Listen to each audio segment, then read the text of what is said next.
Let's talk about the Peugeot 208. I mean, you see this car everywhere in Morocco, right?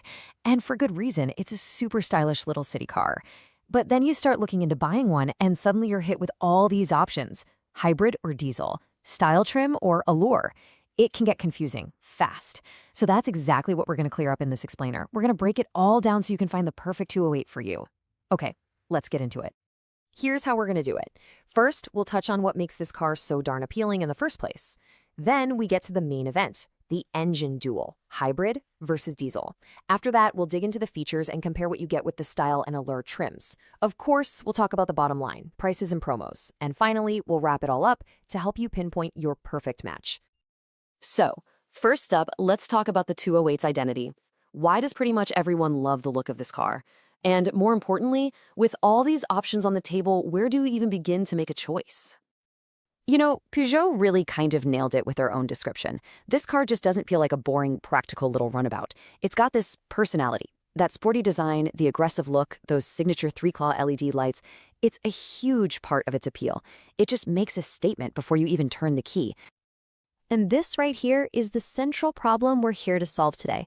You see the car, you know you like it, but the list of versions can feel a little overwhelming. So let's break down the first and I think the biggest decision you're going to have to make. Let's move on to the heart of the car, the engine. This choice is so important because it affects everything, from the way it feels to drive every day to how much you're going to be spending on fuel each month. So in one corner, we have the new 1.2-liter mild hybrid petrol engine. And in the other corner, we've got the tried and true 1.5-liter blue HDI diesel.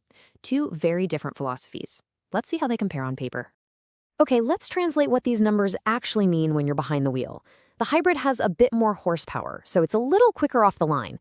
But, and this is a big one, look at the torque on the diesel, 250 Newton meters. That's the pulling power you really feel when you're overtaking someone on the highway. And the other huge difference, the gearbox. The hybrid is a smooth automatic, which is an absolute dream for city driving, while the diesel is a classic manual. So you can already see the two personalities emerging, the effortless city cruiser or the long-distance highway workhorse. Now, the hybrid's real party trick is its efficiency, especially in town. At just 4.5 liters per 100 kilometers, it's incredibly light on fuel in that stop-and-go traffic, which is where that mild hybrid system really does its job. But the diesel is still the undisputed king of long-distance economy. At only 4.2 liters per 100 kilometers, if you do a lot of driving on open roads or highways, this engine is going to save you some serious money at the pump over the long haul. No question about it. Okay, so once you have an idea about your engine, the next choice is the trim level. This is all about the goodies, you know? The features, the tech, the comfort you're going to get inside the car. Let's compare the two main options, style and Allure. The style trim is the starting point, but it is far from basic. You get some nice-looking 16-inch alloy wheels, those awesome LED headlights, and a big 10-inch touchscreen that has both Apple CarPlay and Android Auto. For a base model, that's a really generous package. But stepping up to the Allure trim is where things get really, really interesting. This is where you get the famous Peugeot iCockpit with the full digital display, automatic climate control, and a whole bunch of convenience features like a rear camera, hands-free start, and even a wireless phone charger. It's a pretty significant leap forward in technology and overall comfort. So we've gone over the performance and the features. Now it's time for the crucial factor, the price. How much is each of these versions actually going to cost you? Looking at the promotional prices, the diesel style is your most affordable way to get into a new 208 at 198,300 dirhams. Now, the jump up to the Allure trim is where it gets interesting. The hybrid Allure is 221,900, while the diesel Allure is just a little bit more at 224,000, which makes the choice between the two top trim engines very, very competitive.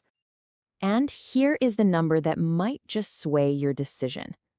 There is a massive promotional discount on the hybrid Allure model, a whole 48,000 dirhams in savings. That's huge. What that really means is that this promotion makes the most high-tech version of the car incredibly attractive from a value perspective. Okay, we've looked at the engines, we've compared the features, and we've crunched the numbers on the price. Now, let's put it all together to help you find the absolute perfect Peugeot 208 for your specific needs. All right, think of this table as your own personal cheat sheet. If you're mostly a city commuter who really values a smooth drive and having the latest tech, the hybrid Allure is your winner hands down. If your number one priority is getting the lowest possible price, then the diesel style is the way to go. For those of you who put in a lot of miles on the highway, the diesel engine offers the best fuel economy, and pairing it with the Allure trim just adds a lot of comfort to those long drives. And finally, if you just want the most modern package with an automatic gearbox, it's the hybrid Allure again, especially when you factor in that big promotion. So, at the end of the day, the decision is all about balancing your driving style, your priorities when it comes to features, and of course, your budget. Whether you really value the smoothness of that automatic hybrid or the long-range efficiency of the diesel, there is definitely a 208 that's a perfect fit. The only question left is, which one are you going to take for a spin?